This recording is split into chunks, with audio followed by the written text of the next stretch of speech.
किसी व्यक्ति की कुंडली में शनि से दूसरे घर में शुक्र बैठा हो, सैटर्न जो प्लैनेट है अपना, उससे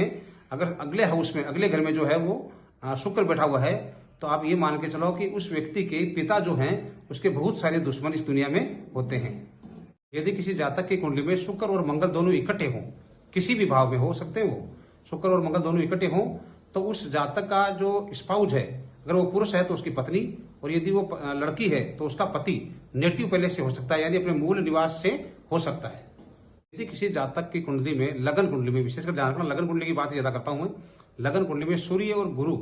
दोनों अगर दूसरे घर में इकट्ठे बैठ जाएं और उनके साथ कोई तीसरा ग्रह न हो, तो आप मान के चलिए कि उस जातक के घर के आसपास में कोई सरकारी बिल्डिंग होगी। वो किसी भी प्रकार की सरकारी बिल्डिंग हो सकती है, लेकिन जरूर होगी। यदि किसी व्यक्ति की कुंडली में शुक्र जो विनस जो प्लैनेट है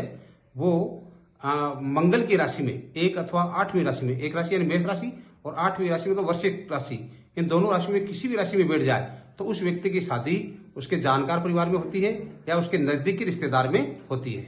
व्यक्ति अथवा जातक की कुंडली में गुरु से तीसरे घर में अगर राहु बैठा हो, गुरु से यानी जुपिटर से अगर थर्ड हाउस में, जैसे मान लीजिए 8 नंबर में गुरु बैठा है तो 8, 9 और 10, 10वें घर में राहु हो, ऐसा 12 का सहयोग जो है ना, उन सभी में ये सहयोग है। अगर राहु बैठा है तो ये मान के चलिए कि उस व्यक्ति के पड़ोस में कोई न कोई दूसरे धर्म का व्यक्ति रहता जरूर है। किसी जातक की कुंडली में गुरु से तीसरे घर में केतु बैठा हो, गुरु जहां बैठा है उसी घर को काउंट करते हुए आप आगे के 2 घर और गिनेंगे, तो गुरु से तीसरे घर में अगर केतु बैठा हुआ है तो उस व्यक्ति का कोई भी काम एक बार में नहीं होता है, बल्कि 2-3 बार प्रयास करने के बाद में उसका वो काम बनता है। किसी व्यक्ति की लगन कुंडली में गुरु 9वें भाव में हो, 9th हाउस में हो, तो उस व्यक्ति के पिता का नाम निश्चित रूप से भगवान के नाम पर होगा, जैसे हरिराम, जगन्नाथ, जगदीश, इस प्रकार कोई नाम होगा जो भगवान के नाम पर होगा। किसी भी व्यक्ति की लगन कुंडली में अगर शुक्र लगन में बैठा है, शुक्र लगन में बैठा है अथवा बुध लगन में बैठा है, तो निश्चित रूप से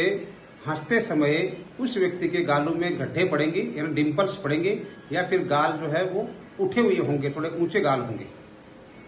जातक की कुंडली में मंगल और बुध दोनों ग्रह कहीं भी एक जगह बैठे हुए हैं, तो उस व्यक्ति के घर में जो किचन होगी, उस किचन के पास में सीढ़ियां होगी, या फिर वहां फ्लावर पॉट जो है जिसमें गुलदस्ते से अपन कहते हैं, गुलदस्ता पड़ा हुआ रहेगा, एनी टाइम पर पड़ा हुआ रहेगा, वो एक न एक चीज दोनों में जरूर मिलेगी आपको। जातक की कुंडली में गुरु, शनि और केतु 12 भावों में से किसी भी भाव में 1 से 12 तक अगर इकट्ठे हो जाएं, एक साथ अगर एक ही घर में वो बैठ जाएं, तो उस घर के पास में या तो एटीएम होगा, या फिर बैंक होगा, या फिर स्कूल अथवा कॉलेज होगा, निश्चित रूप से होगा।